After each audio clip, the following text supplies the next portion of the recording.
Ayon sa kasulatan, ayon sa mga nakaraan, ayon sa mga nangyayari noon at sa nangyayari ngayon, tayong mga Pilipino raw ay may ugaling magnanakaw.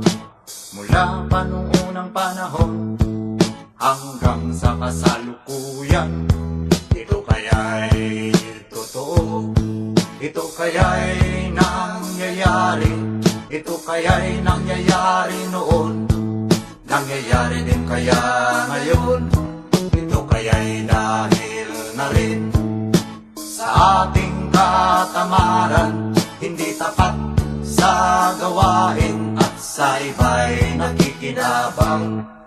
Tingnan mo ang iyong sarili, suriin mo ang iyong ginagawa. Ikaw ba'y isang magnanakaw, ang taong mapagsamantala? Hindi nagpapapawis, hindi lumuluha, ginagamit ang galing sa hindi tamang gawa.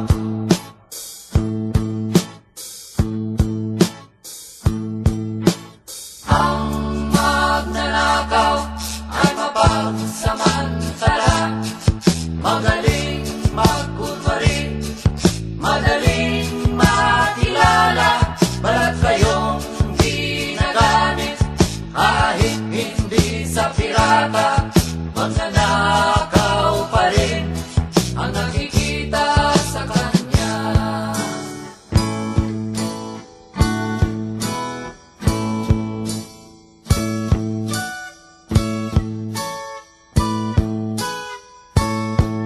May nagnanakaw ng oras, talino at pawis, pati ang galing, kung minsa'y ninanakaw din.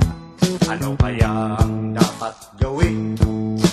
Ngayong alam na natin, dahil na rin ba sa katamaran, hahayaan na lang ba natin?